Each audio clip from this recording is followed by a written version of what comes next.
Fala, galera!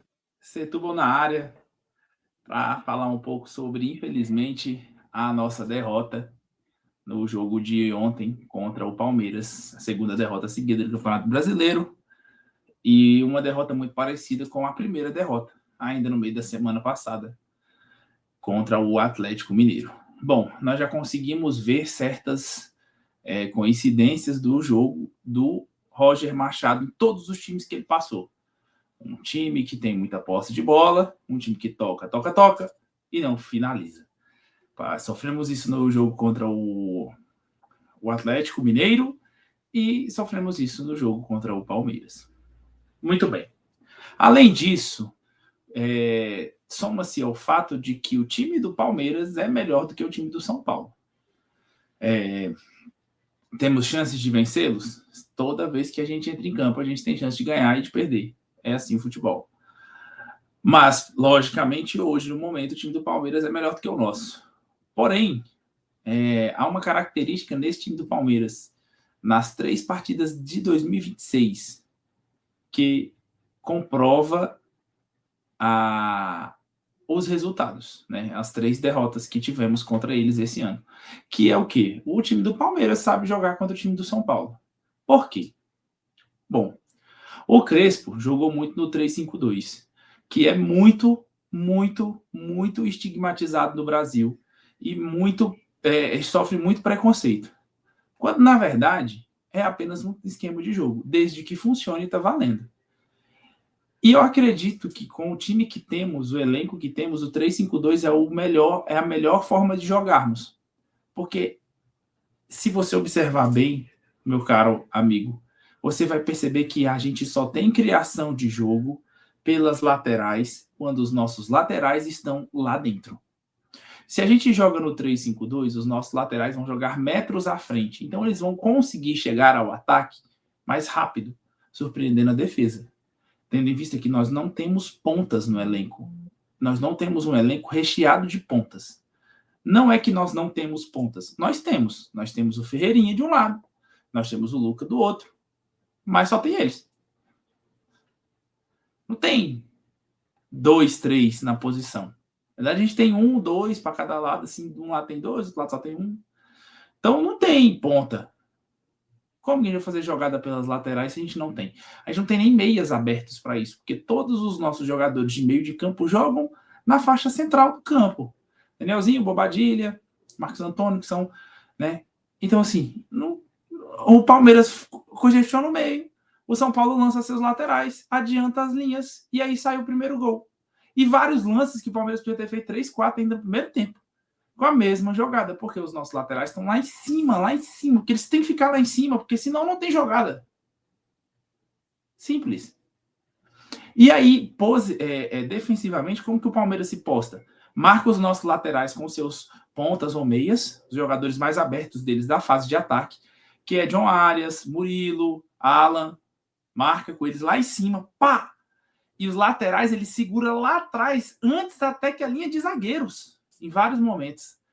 Quando os nossos laterais conseguem passar dessa primeira marcação, encostam o volante e ainda tem o outro lateral deles segurando lá atrás. Ou seja, 3 barreiras que o nosso lateral tem que cumprir e o meio de campo congestionado. Porque aquele meio armador que não marcou lá na frente, ele volta para recompor junto com o volante que ficou, que não subiu para marcar o nosso lateral que está com a bola. A gente não consegue jogar. E não tem jogada. E o Roger mudou, botou outro atacante de área e continuamos sem jogar. Por isso que eu acho que o 3-5-2 é a melhor alternativa com o elenco que temos.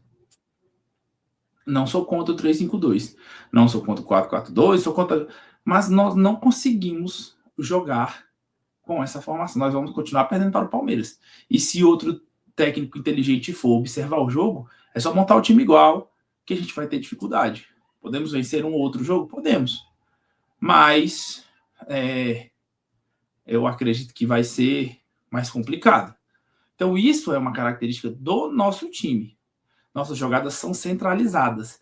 E aí, muita gente estava reclamando do Lucas. Ah, que Lucas isso, Lucas aquilo, Lucas não sei o quê. O Lucas não é mais jogador da fase de ataque, ele é um jogador da fase de criação.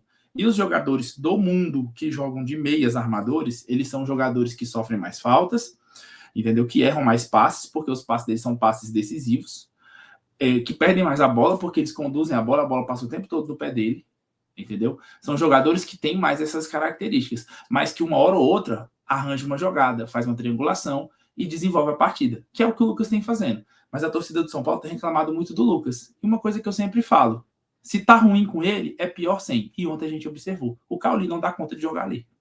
Porque o Cauli é ponta. O Cauli não é meio armador, o Cauli é ponta. Então, talvez para o jogo de ontem, teria sido melhor ter deixado o Luciano no banco ou ter entrado com ele de titular e tirado Bobadilha ou Marcos Antônio ou Danielzinho, e aí fica a critério de vocês, que você colocaria ele ali atrás dos atacantes, e entrado com 3 atacantes, sendo Caleri de área, Ferreirinha por um lado, Cauli pelo outro.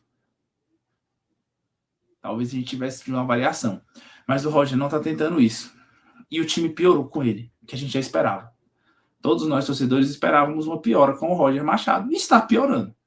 Hoje, saiu em muitos lugares que a diretoria de São Paulo parece que está enxergando como um erro. Eu acho isso uma historinha muito, muito bem escrita para o torcedor que ainda não engoliu a chegada do Crespo. Não acho que se o Dorival cair agora à noite no jogo contra o Corinthians, do jogo contra o Flamengo, que o São Paulo já vai contratar ele amanhã, não acho que isso vai acontecer. A diretoria está com uma carga gigantesca de polêmica nas costas e ela não vai arranjar outra. Demitiu o Crespo sem ter explicação, não se explicar direito, o Roger trabalhou 2 semanas e vai ser demitido? Com o São Paulo ainda na segunda posição? Não.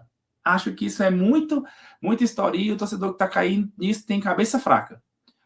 Pode acontecer? Pode. Eu posso estar errado? Posso. Não sou o dono da verdade. Mas eu acho muito conveniente isso tudo.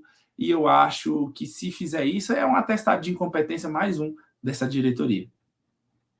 Graças a Deus, o jogo de ontem não teve erro de arbitragem. Tem torcedor de São Paulo reclamando aí que o goleiro do Palmeiras podia ter sido expulso, mas é uma expulsão que a gente nunca vê acontecer aqui, expulsão por cera, né? Então, assim, e mais uma vez o Palmeiras jogou o mínimo e o São Paulo suou sangue, igual no meme que eu trouxe no outro vídeo do último jogo, do pós-jogo da última vez que enfrentamos o Palmeiras.